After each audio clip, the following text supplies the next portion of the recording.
마지막 26절까지 말씀을 여러분과 함께 나누도록 하겠습니다. 자신을 하나님 앞에 드리기를 힘써라 라는 제목입니다. 오늘도 강해에 가면서 하나님 말씀을 읽을 때 성령께서 감동하시고 감화하시기를 바랍니다. 디모데전서, 디모데후서, 디도스를 목회서신이라고 부릅니다. 사도 바울은 먼저 디모데전서를 기록하고 그 다음에 디모데후서를 바로 기록한 것이 아니라 디도스를 기록을 합니다. 디도스를 기록하고 나서 무슨 이유인지 모르겠지만 바울은 체포되어서 로마 감옥에 구금이 됩니다. 자, 이 배경을 가지고 읽는다라고 하면 디모데후서는 바울이 죽음을 앞둔 상태에서 자신의 유언과 같은 사신이다, 그런 절박한 상황에서 기록했다, 그걸 여러분들이 전제하고서 읽으시면 훨씬 더 이해가 잘 될 겁니다. 먼저 1장에서는요 아시아의 교인들 가운데서 바울이 로마 감옥에 갇히자 복음이 끝났구나 라고 생각이 되어서 배반과 불충한 자들이 많이 나왔습니다. 그 대표적인 사람이 누구냐? 부겔로와 흐모게네라는 사람이었습니다. 그 부겔로와 흐모게네라는 사람이 있었고요, 사도 바울의 마음을 유쾌하게 했던 오네시보로라는 사람이 있었습니다. 그러니까 이 세 사람 가운데 두 사람과 한 사람은 극히 대비되는 그러한 사람이죠. 이 1장에 아마 이 사건은 바울 사도에 굉장히 좀 충격이 되었던 것 같아요. 구약 성경에 보면 예레미야서를 읽어가면요, 예레미야라는 선지자의 고향 사람 아나돗 사람들이 예레미야를 배신하고 배반하고 죽이려고 합니다. 그 사실이 예레미야에게 큰 상처가 되었습니다. 그래서 하나님은 예레미야를 찾아와서 예레미야를 계속 위로하는데요, 가만히 한번 생각을 해 보십시오.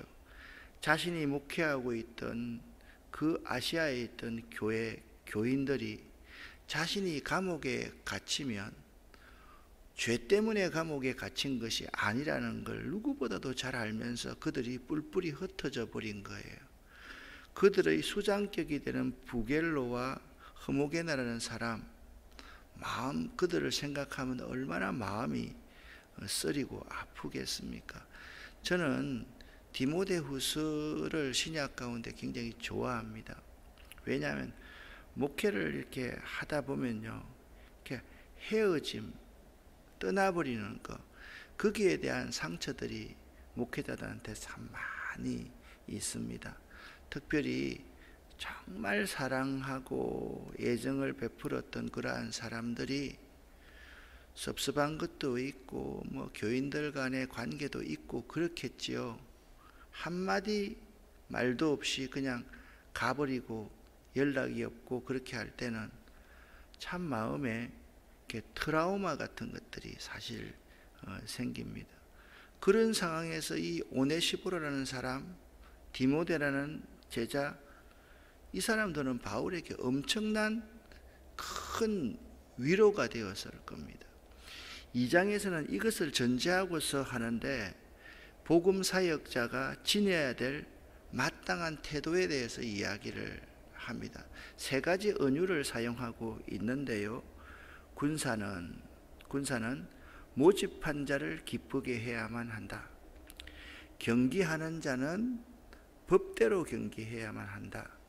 농부는 성실하게 땀 흘려야 한다. 근데 이 전제에 뭐냐 하면 항상 복음을 전하는 자는 전하고 나면 좋은 일만 있는 게 아니라 배신당하는 것을 전제해야 된다. 그래서 1장 8절에 복음과 함께 고난을 받으라 그렇게 말씀하고 있습니다. 그러니까 복음을 전하면 그것이 나에게 순간에는 막 기쁘다, 즐겁다, 이것은 한 단계 더 거치는 거예요. 아하, 주 안에 있을 때 내가 기쁘구나. 그걸 깨닫게 되는 거지.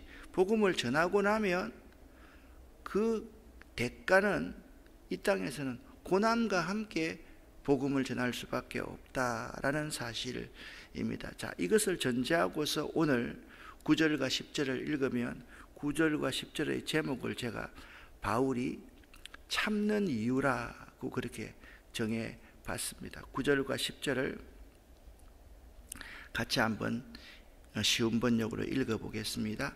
이 복음 때문에 내가 고난을 받는 것입니다. 나는 비록 죄인처럼 쇠사슬에 매여 있지만 하나님의 말씀은 결코 묶일 수 없습니다. 그러므로 나는 이 모든 괴로움을 기쁘게 참을 수 있습니다. 하나님께서 선택하신 사람에게는 예수 그리스도 안에 있는 구원을 베푸시고 영원한 영광도 함께 주실 것입니다. 아멘. 제가 말씀드렸던 서론을 전제하고 9절을 읽으면 이해가 되기 시작하지 않습니까? 사도 바울은 자신이 죄인처럼 쇠사슬에 매여 고난받는 이유를 이 복음 때문이다 라고 그렇게 말을 합니다. 지금 세계 도처에서 우리들이 잘 알지 못하고 있고 관심하지 못하고 있지만 이 복음 때문에 쇠사슬에 매여 고난을 받는 믿음의 사람들이 수없이 많이 있습니다. 다른 거 아닙니다. 성경 가지고 있다는 것 한 가지 때문에, 예수 믿으라고 말했던 한 가지 때문에 평생 감옥에서 손도 잘리고 또한 처절한 죽음 가운데 있는 그러한 사람들이 이 세계 도처에 너무나도 많이 있다라는 사실입니다. 여러분은 이 복음 때문에 고난받은 적이 있습니까? 여러분에게 이 복음 때문에 고난이 온다면 어떻게 하시겠습니까? 그렇지만 감옥에 갇혀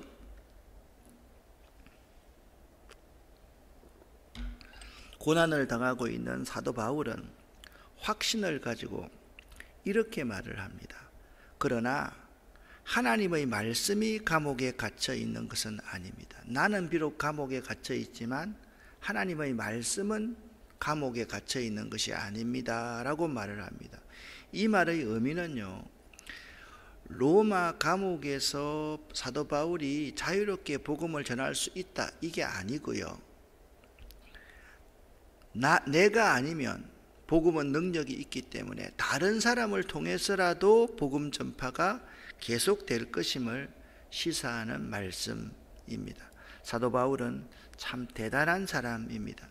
자신은 복음을 위한 고난을 기쁘게 참을 수 있다라고 말을 하고 있습니다. 이 복음 때문에 고난받는 것은 이해가 됩니다. 저 생각입니다. 이거는. 그런데 이 복음 때문에 고난받는 것을 기쁨으로 참을 수 있다고 하는 것은 제가 좀 이해가 안 됐습니다.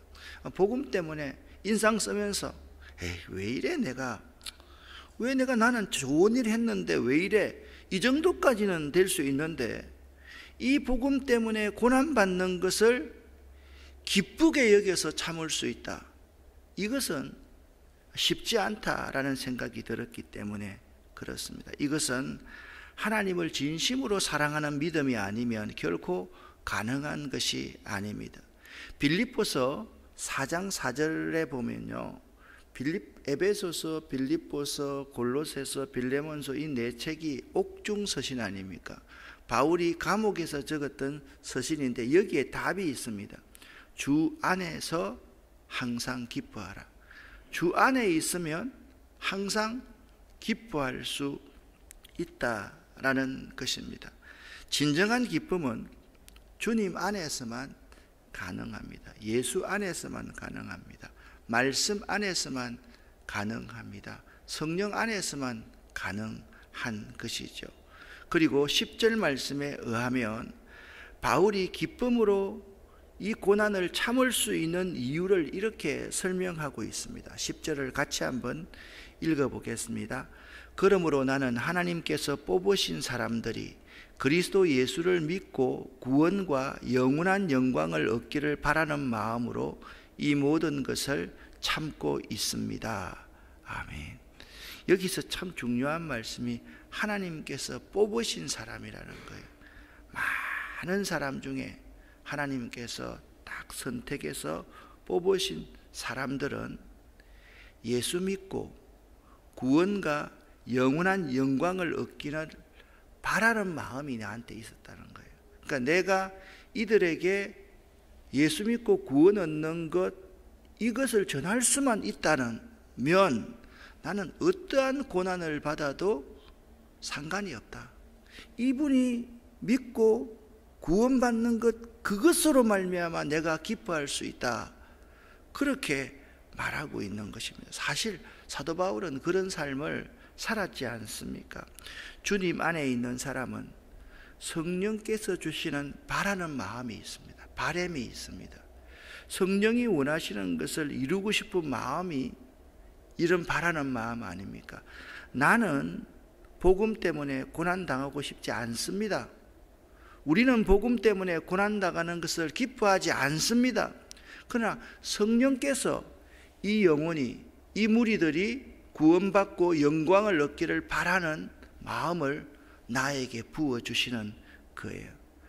그 성령을 부어주시는 하나님을 신뢰하기에 모든 고난을 기쁨으로 참을 수가 있는 것입니다. 저는 오늘 새벽에 여러분과 저에게 성령께서 주시는 이 바라는 마음, 바람, 꿈, 소망, 이러한 소망을 부어주시기를 예수 이름으로 간절히 축원합니다. 특별히 여러분 한 분 한 분들이 그러한 꿈을 가지고 있었는데 세월이 흐르고 내 신앙의 굳은 살이 박히니까 그걸 잃어버리고 있었던 분이 있다고 하면 오늘 새벽에 그 바라는 마음을 회복할 수 있기를 간절히 축복합니다. 그러면 참음의 결과는 무엇일까요? 11절부터 13절에 이 참음의 결과를 이렇게 쉬운 성경에서 말하고 있습니다. 함께 읽어보겠습니다. 진리의 말씀이 여기 있습니다. 우리가 주님과 함께 죽으면 주님과 함께 다시 살아나게 될 것입니다. 우리가 계속 참으면 주님과 함께 왕노릇할 것입니다. 우리가 주님을 모른다고 하면 주님 역시 우리를 모른다고 하실 것입니다. 그러나 우리가 신실하지 못할 때에도 주님은 우리에게 신실하게 대하십니다. 왜냐하면 그분은 자기를 부인할 수 없으시기 때문입니다. 아멘. 여기 사도 바울이 자기가 고난을 받으면, 쉽게 말하면 이렇습니다. 내가 고난받아 감옥에 있어서 죽는다 할지라도 우리가 죽으면 예수께서 부활하셨기 때문에 우리들은 나는 살 수 있음을 믿습니다. 이 말입니다. 얼마나 대단한 믿음입니까? 바울은요, 자기가 고난을 받는 고난의 내용을 고린도후서 11장 23절부터 27절까지 이전에 고린도 교회 교인들에게 이렇게 소개했습니다. 같이 한번 읽어볼까요? 그들이 그리스도의 일꾼입니까? 이 말을 할 때에 내가 제 정신이 아닌 사람처럼 보이겠지만 나는 그 사람들보다 뛰어난 일꾼입니다. 나는 더 많이 수고했고 감옥에도 더 많이 갇혔으며 셀 수 없을 정도로 매를 많이 맞았고 죽을 고비도 여러 번 넘겼습니다. 또 유대인에게 39대 맞는 태형을 5번이나 당하였습니다. 몽둥이로 3차례 맞고 돌에 맞은 적도 1번 있었습니다. 배가 난파된 적도 3번 있었으며 밤낮을 망망대해에서 표류한 적도 있었습니다. 자주 여행을 하는 동안 강물의 위험과 강도들로부터 오는 위험, 내 동독들에게서 받는 위험, 이방인에게서 받는 위험, 도시에서 당하는 위험, 황량한 광야에서 당하는 위험, 바다의 위험, 또한 거짓 신자들로부터 오는 위험을 겪었습니다. 나는 수고하고 애쓰며 살았습니다. 잠 못 들어 밤을 지샌 적이 여러 번이고 배고프고 목마르고 굶기도 자주 하고 추위에 떨고 헐벗음의 고통도 받았습니다. 아멘. 바실레아 실링크라는 여성이 있습니다. 이분이 고난이 내게 준 선물이라는 책을 적었는데요. 누가 이 책을 읽고 나서 후기를 이렇게 적어 놓았더라고요. 고난을 통해 하나님의 사랑을 더 깊이 느끼게 되고 고난을 통해 하나님의 마음을 더 알아가고 고난을 통해 하나님과 온전한 연합을 이루게 된다라고 그가 기록해 놓았습니다. 여기에서 고난은요, 하나님이 나에게 왜 이 상황을 허락하시는지 하나님의 마음을 구하는 자세로 더 깊이 들어가는 것이 고난이다. 하나님과 1대1로 마주할 수 있는 시간을 허락하신 것이 고난이다. 그것이 내가 당하는 고난이 현실에 닥친 고난보다 더 큰 축복임을 알아야 한다라고 그렇게 말하고 있습니다. 바실레아 실링크는 이렇게 말했습니다. 천국을 생각하십시오. 그리하면 여러분의 고난은 갑자기 아무것도 아니라고 생각될 것입니다 라고 말했습니다. 그러니까 여러분, 이것에 대비해서 생각해 보면 사도 바울은 로마의 그 차디찬 감옥에서 항상 천국을 소망하고 있었기 때문에 자기의 고난은 갑자기 아무것도 아니라고 생각할 수 있었을 것이다 라는 추론도 한번 해 보았습니다. 이 바실레아 실링크는 독일 다름슈타트 출생으로서 독일 기독학생회의 여성부 회장으로 독일 전역을 순회하며 학생사역에 헌신했던 정말 고난을 산 정인으로 성화시켰던 그러한 사람입니다. 사도 바울이 이런 엄청난 고난들을 참을 수 있도록 있는 이유를 오늘 본문을 통해서 믿음의 아들 디모데에게, 디모데야, 너도 나와 같은 소망을 가지고 앞으로 닥칠 어떤 고난과 위험도 참아내도록 그렇게 격려하고 있는 것입니다. 그런 11절과 12절에서 이렇게 말을 하고 있습니다. 같이 한번 읽어보겠습니다. 우리가 주와 함께 죽었으면 또한 함께 살 것이요 참으면 또한 함께 왕노릇할 것이라고 했습니다. 여러분, 이 전후의 맥락을 잘 알고 있으면 이 말씀의 의미가 그냥 가슴속에 확 다가옵니다. 전후 문맥을 잘 모르면요, 이 말씀의 의미가 무엇인지를 잘 모를 수가 있습니다. 다시 한번 제가 천천히 읽어볼게요. 우리가 주와 함께 죽었으면 또한 함께 살 것이요 참으면, 인내하면, 견디어내면, 버티어내는 영성을 가지면 함께 왕노릇할 것이라고 그렇게 말하고 있습니다. 이 한 문장 가운데 복음 사역을 위한 일꾼, 복음을 위해서 고난받는 사역자들의 모든 것이 다 들어있는 것입니다. 사랑하는 성도 여러분, 사도 바울은요, 이미 8절에 자기가 전한 복음이 무엇인지를 소개한 바가 있습니다. 사도 바울이 전한 복음이라는 것은 다윗의 후손 예수 그리스도가 죽으셨다가 사흘 만에 다시 사셨다는 분명한 메시지였습니다. 하나님께서 그를 살리셨다는 사실입니다. 자기 스스로가 예수와 함께 죽었던 사람이고 내가 죽는다 할지라도 그분이 나를 살리실 것이고 이 복음을 위해서 내가 엄청난 고난을 받아서 죽더라도 하나님께서 나에게 영광의 면류관, 생명의 면류관, 의의 면류관을 주실 것이다 라는 확신을 지금 로마 감옥에서 갖고 있으면서 디모데야, 앞으로 너에게도 반드시 이런 고난이 올 터인데 네가 이 고난을 잘 견디어서 상급을 얻기를 바란다 라고 말씀하고 있는 것입니다. 그러므로 다시 살아나신 예수 그리스도를 믿고 따르며 그를 전하다 죽은 사람은 그리스도께서 다시 사시듯 그가 다시 오실 때에 살아날 것이고, 또한 그리스도께서 왕노릇 하실 때에 그와 함께 왕노릇 할 것이라는 소망을 가진 것입니다. 그러나 만일 핍박이 심하다고 주를 모른다고 부인하고 나면 주님께서도 심판 때에 그를 모른다고 부인할 것이요, 주님께서는 성실하신 분이시기 때문에 그가 하신 모든 약속을 다 지키실 것이라고 사도 바울은 감옥에서 고백하고 있는 것입니다. 그렇다고 하면 조금 생략을 했습니다. 21절 22절을 보면 바뀌었네요. 주인의 쓰심에 합당한 그릇은 어떤 자입니까?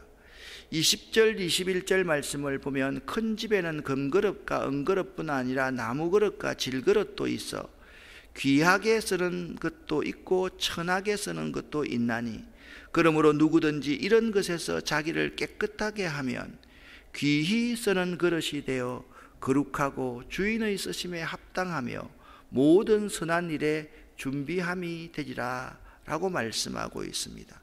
자기를 깨끗하게 하는 자, 즉 성결한 사람을 주인께서는 쓰십니다. 20절의 큰 집은 하나님의 교회를 나타냅니다. 모든 성도는 각자가 금, 은, 나무, 질그릇 등으로 해야 할 영역이 서로 다릅니다. 세상은요, 금그릇이 좋고 질그릇은 나쁘지만 교회 안에서는 금, 은, 나무, 질그릇 모두가 각자의 역할을 하면 가장 존귀하다고 인정받을 수가 있습니다. 질그릇 같은 자라고 할지라도 복음을 위해서 고난을 받고 견뎌내고 버티게내면 주님 오실 때, 주님 만날 때 그를 귀하게 들어 쓰신다라고 말씀하고 있는 것입니다. 그러나 어떤 그릇이건 성결하지 않는 그릇은 결코 주님께서 쓰시지 않습니다. 따라서 모든 성도들은 날마다 자신을 하나님의 거룩하신 이 말씀에 비추어서 깨끗하게 씻어야 할 것이며, 특히 목회자는 성결하게 목회해야만 합니다. 특별히 목회자는, 주의 종은 성결하지 않으면 주님께서 쓰시지 않는다. 하나님 말씀 앞에 자기를 비추어서 새벽마다 하나님의 보혈로 씻기움 받지 않으면 하나님이 서시지 않는다. 그렇기 때문에 목회자에게 저는 가장 중요한 것은 새벽 제단이라고 생각합니다. 한 번은 후배 목사님이 곽선희 목사님에게, 목사님, 저는 새벽 기도만 없으면 목회할 수 있을 것 같은데 목사님은 평생 어떻게 한 번도 빠지지 않고 그렇게 새벽 기도 잘할 수 있습니까? 라고 물었더니 강 목사님이 이런 대답을 하셨다라고 들었습니다. 저는 눈 뜨고 걸어 다닐 때부터 어머니 손잡고 새벽 기도 다녔기 때문에 내 일상이 되어서 하나도 힘들지 않습니다 라고 이야기를 하더라라는 것입니다. 새벽 제단은 참으로 여러분과 저에게 중요합니다. 모든 믿는 사람들은 예수 그리스도의 보혈로 자신을 날마다 덮으며 하나님의 거룩하신 말씀 앞에 자신을 비추어야만 합니다.